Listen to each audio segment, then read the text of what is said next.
नमस्कार, मैं बबीता कोमल नलबाड़ी असम से आपका हार्दिक स्वागत करती हूँ, अभिनंदन करती हूँ, वंदन करती हूँ। अपनी बात शुरू करने के पहले मैं आपको एक कहानी सुनाना चाहूंगी। बहुत छोटी सी कहानी है, आप सुनिएगा और उसके बाद हम हमारे विषय पे आएंगे। कहानी कुछ इस तरह से है कि एक बार एक भक्त बहुत तपस्या करता है, बहुत पूजा पाठ अर्चना करता है और उससे भगवान खुश हो जाते हैं।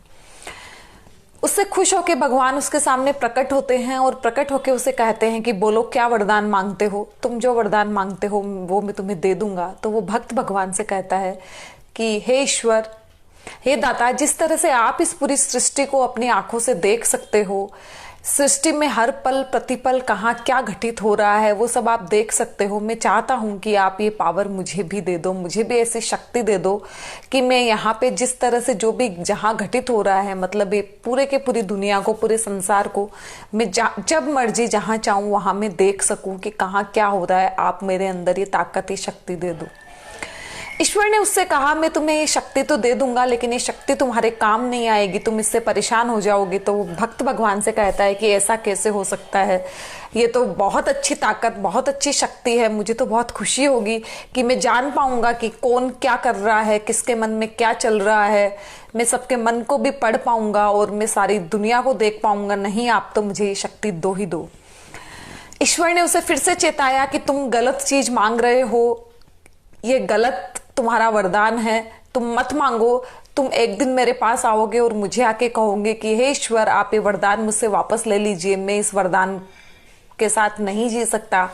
लेकिन फिर उस भक्त ने ईश्वर से कहा, भगवान से कहा कि नहीं, मैं तो यही वरदान मांगूंगा। आपने मुझसे वादा किया है कि मैं कोई एक वरदान मांगूंगा और आप उसे पूरा करेंगे, अब आप मुकर नहीं सकते।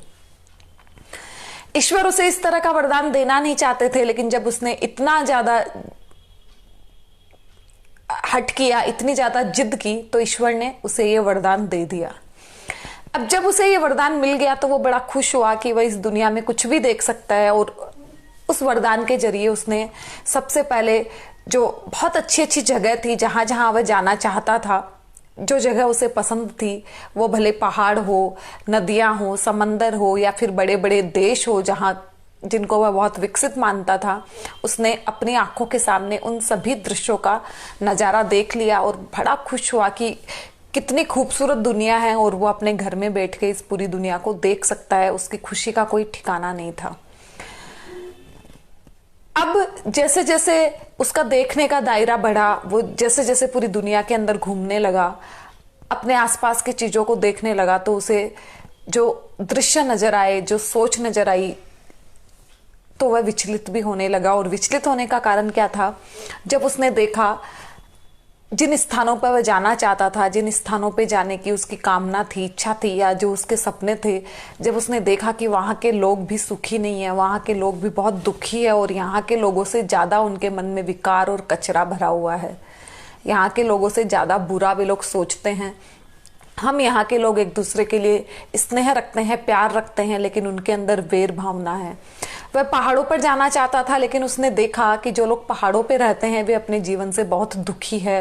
वे प्लेन्स पे जाना चाहते हैं, वे मैदानों में जाना चाहते हैं, क्योंकि उन्हें लगता है कि मैदानों में रहने वाले ज्यादा सुखी और ज्यादा अच्छी तरह से अपना जीवन यापन कर सकते हैं। पहाड़ों पे बहुत दुख है।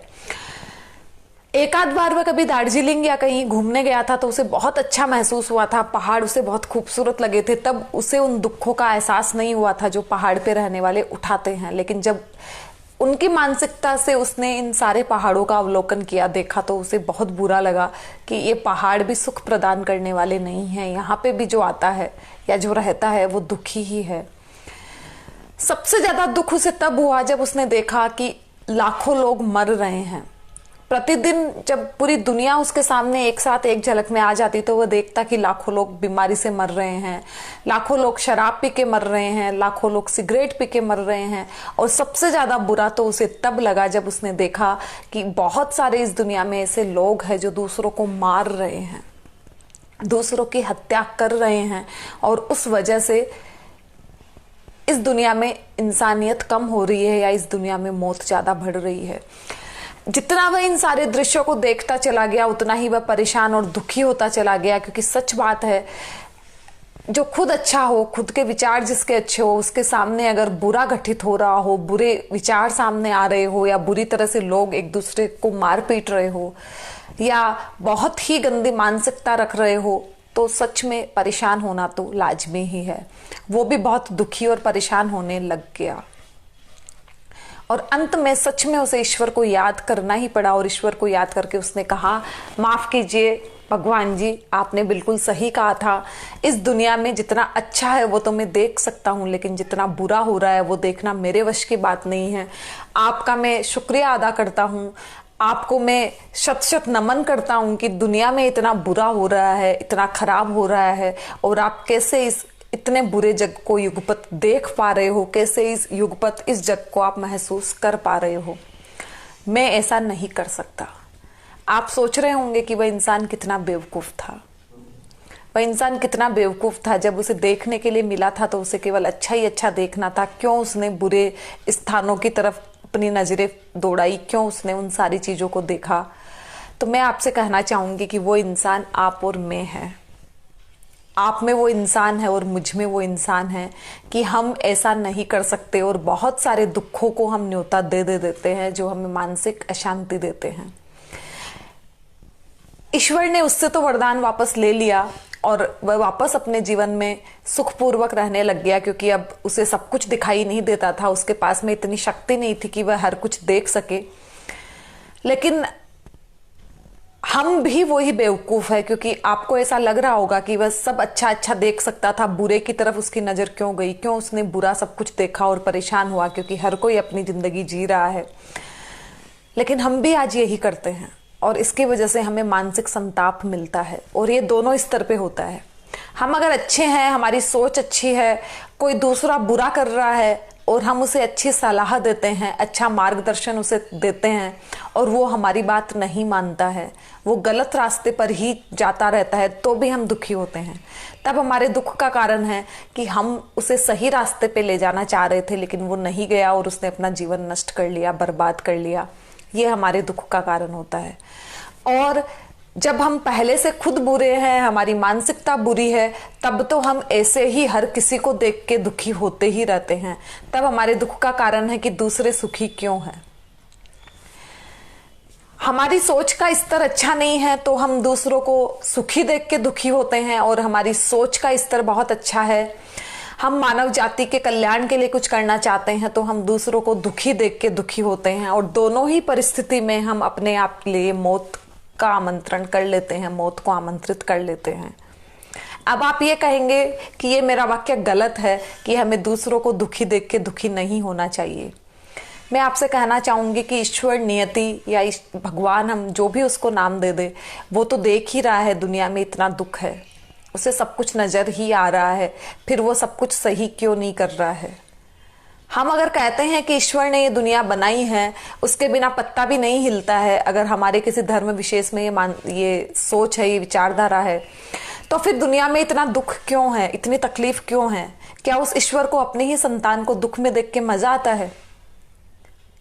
लेकिन ईश्वर को किसी को दुख में देख के मजा नहीं आता है। कोई भी अगर दुख उठा रहा है, कोई भी सुख उठा रहा है, तो वो उसकी नियति है, उसकी अपनी विचारधारा है, अपनी सोच है, और हर किसी की अपनी नियति है। ईश्वर केवल निमित्त बन सकता है, और उस तरह से ही हम हैं। किसी को सुखी करने में हम निमित्त तो बन सकते हैं, लेकिन उसकी नियति ही उसे सुख या दुख प्रदान करेगी, ये समझना हमारे लिए बहुत आवश्यक है।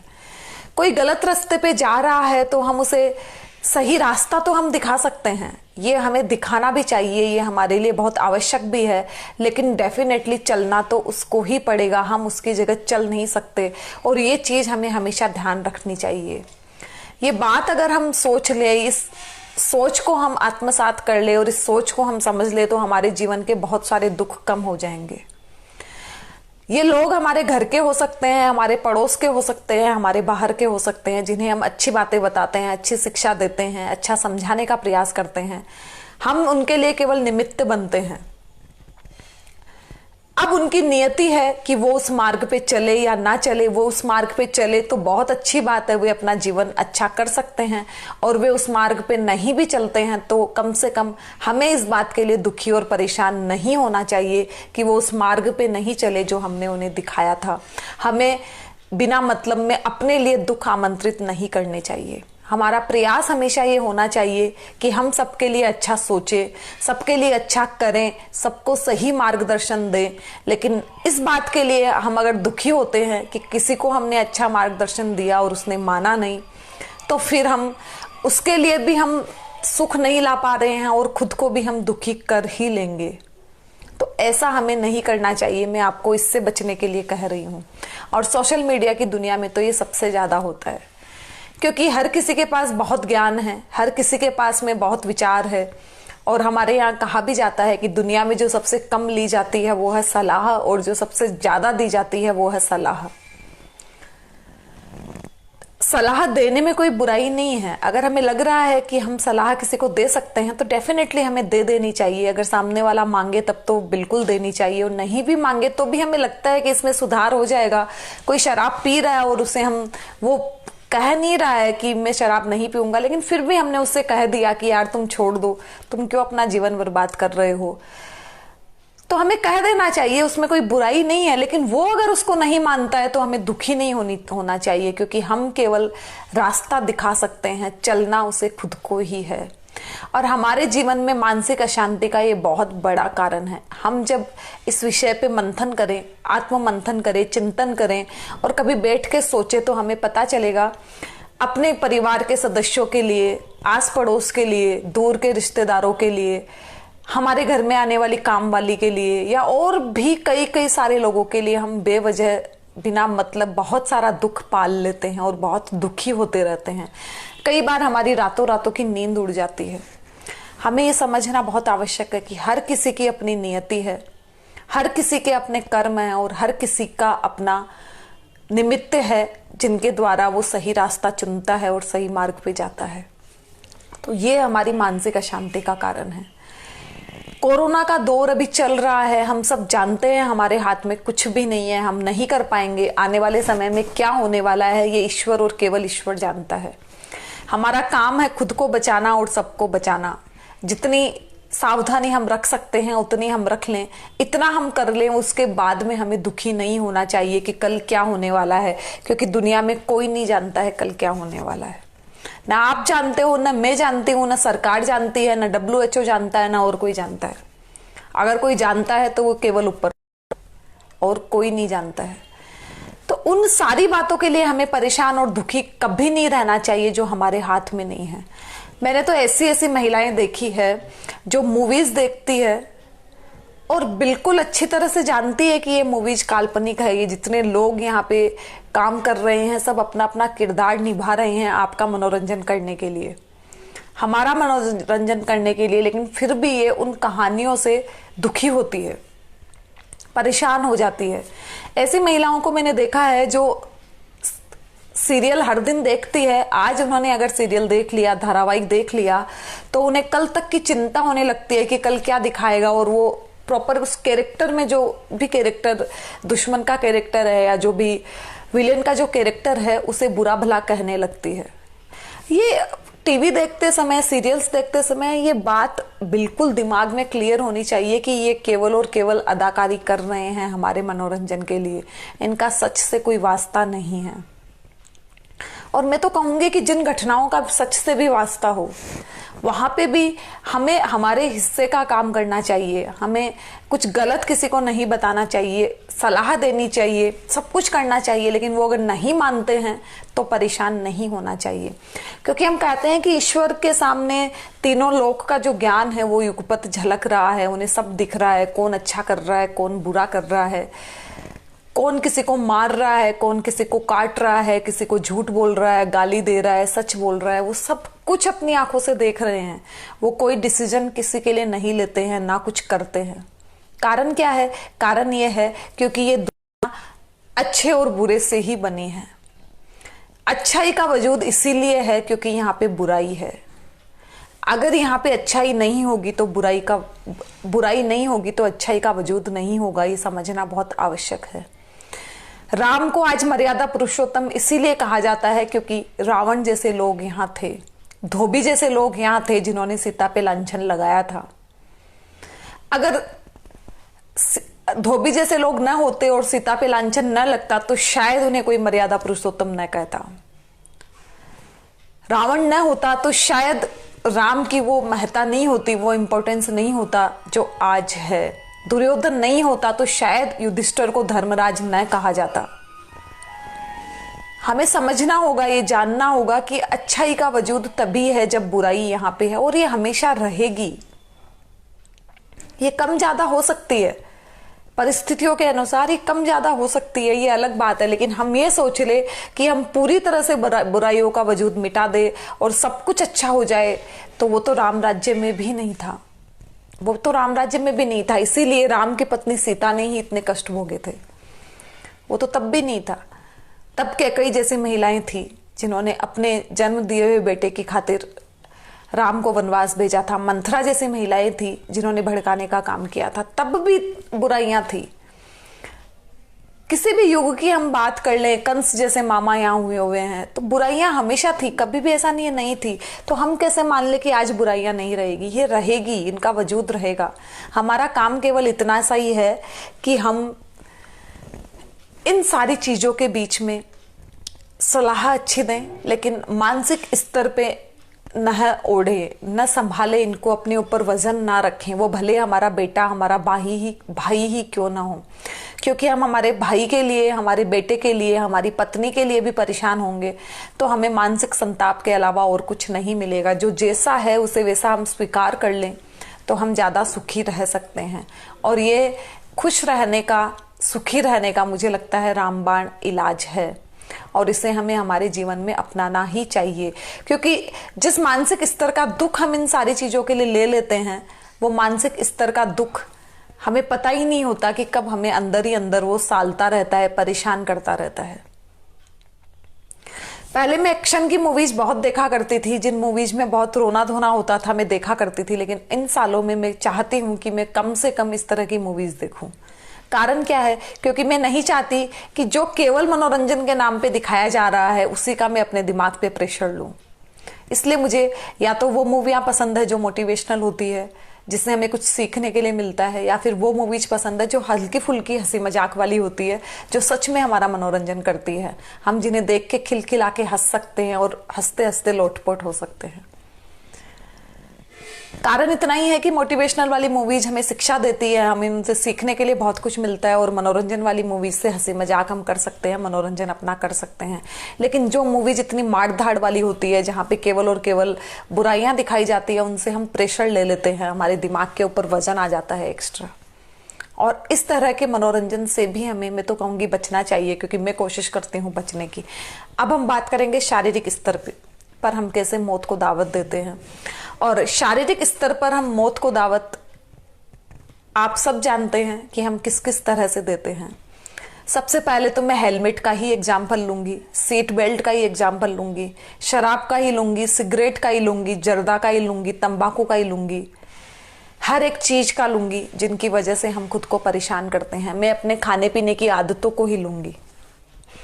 हम इस तरह से खाना खाते हैं जैसे कि हम पैदा ही खाना खाने के लिए हुए हैं, हमारा जन्म ही भोजन करने के लिए हुआ है। हमें ये समझना बहुत आवश्यक है कि जीवन को चलाने के लिए हम भोजन करते हैं, हम भोजन करने के लिए नहीं जीते हैं।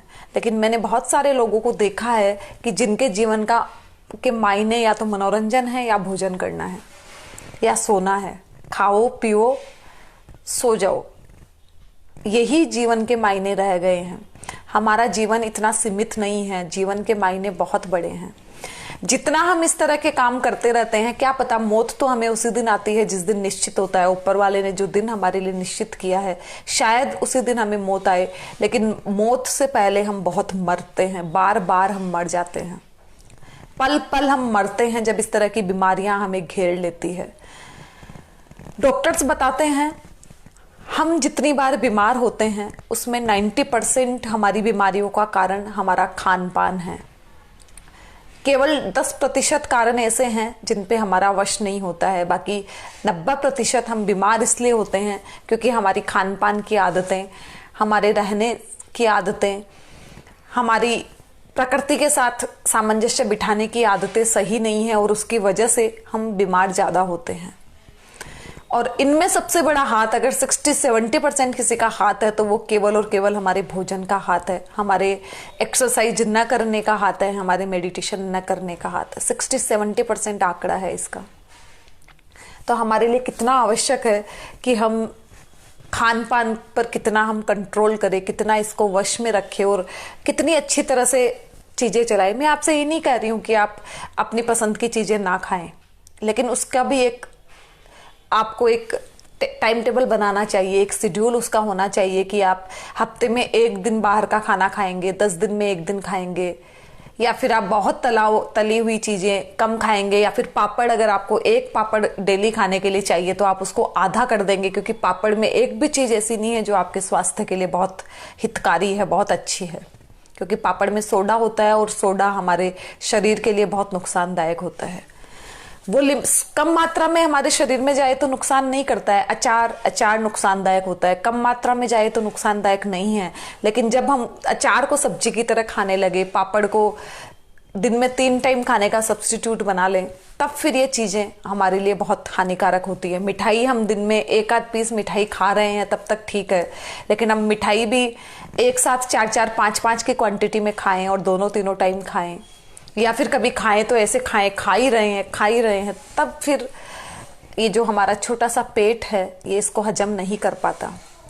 क्योंकि जितना हम लेबर नहीं करते, जितनी हम मेहनत नहीं करते, उससे ज़्यादा जब हम खाते हैं तो वो पूरा का पूरा खाना हमारे शरीर के अंदर वेस्टेज में तो उतना ही निकलेगा जितना निकलना चाहिए, शरीर की एनर्जी में उतना ही लगेगा जितना लगना चाहिए, और बाकी जितना बचता है जो हम एक्स्ट्रा खा रहे हैं वो सारा हमारे शरीर में फैट के रूप में हमारी चमड़ी में जमना शुरू हो जाता है।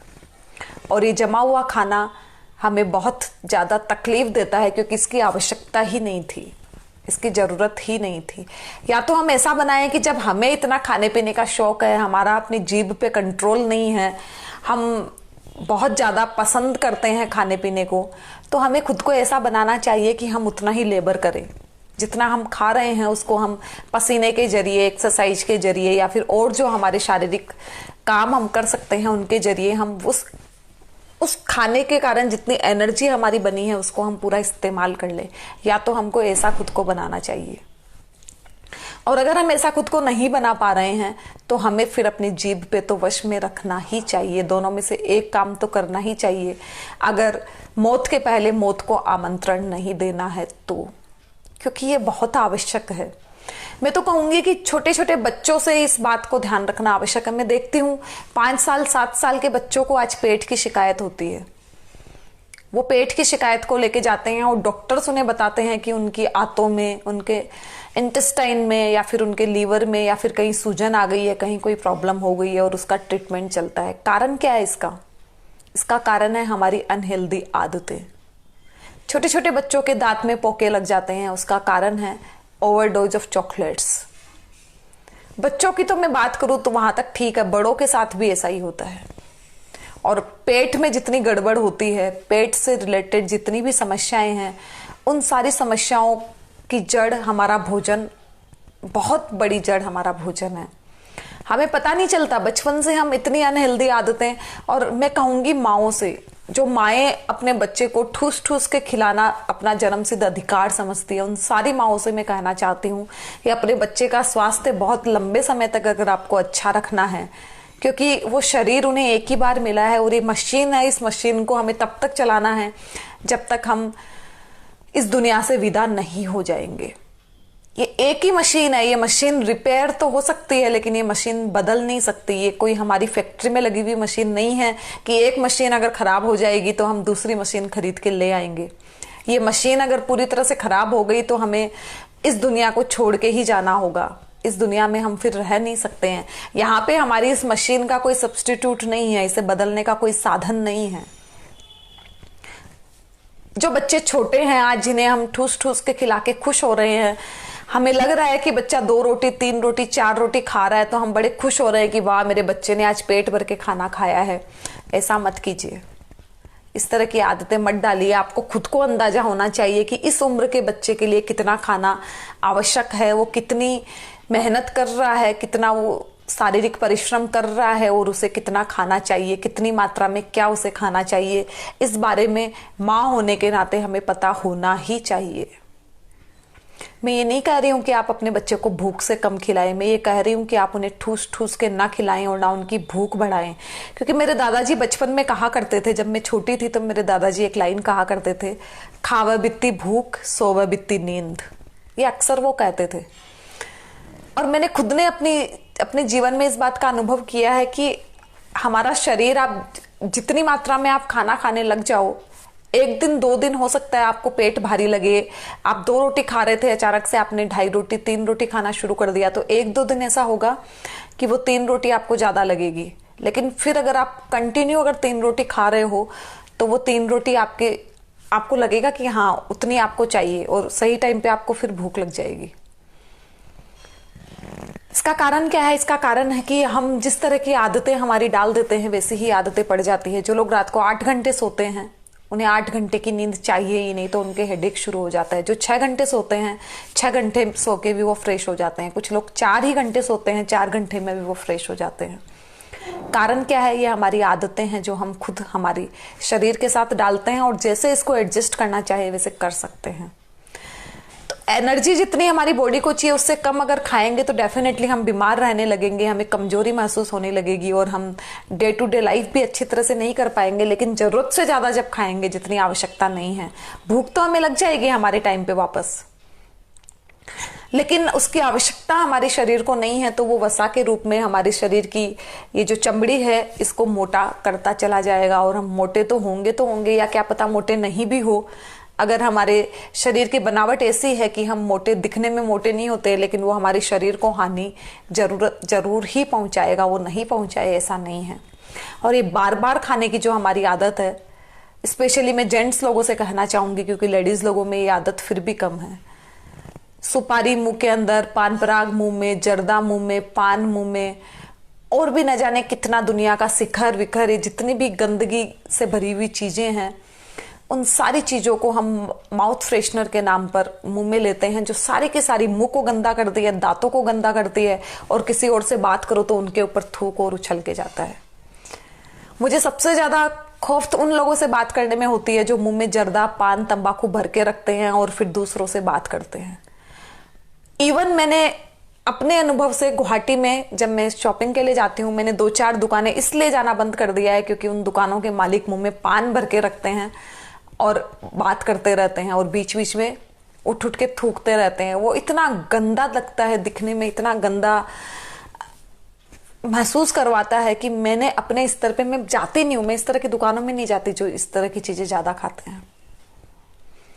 मैं आपसे कहना चाहूंगी कि ये आदतें अच्छी आदतें नहीं है। ये ना तो हमें शिष्टाचार के लिहाज से अच्छी आदत है कि कोई आपसे बात कर रहा है और आप मुंह के अंदर कंटिन्यू कुछ ना कुछ खा रहे हो। अभी जैसे मैं आपसे बात करती हूँ और आपको लगे कि मैं हर दिन मुंह में सुपारी रखे मैं बात कर रही हूँ या और कुछ मैं खा रही हूँ, तो आप खुद सोचिए कि मैं बोलती आपसे रहूंगी, आपको कितना गंदा महसूस होगा। आपको ऐसा लगेगा, सुन के ही आपको अच्छा नहीं लगेगा कि क्या यार मुंह तो भर रखा है और बात कर रही है। तो ऐसा ही तब होता है जब आप किसी से बात करते हो और आपका मुंह भरा हुआ रहता है। और ये अच्छी आदतें नहीं हैं, ये सारी गंदी आदतें हैं, ये सारा गंदा सामान है। बाजार में तो कुछ भी बिकता है, जैसे कि मैंने शुरू में कहा था, अच्छे बुरे दोनों तरह की चीजें चलती रहेगी। बाजार में अच्छा बुरा सब मिलता रहेगा, लोग खरीदते रहेंगे, लेकिन हमें क्या खाना है क्या नहीं खाना है ये डिसीजन हमारा होना चाहिए। तक के लिए आप सबसे अलविदा।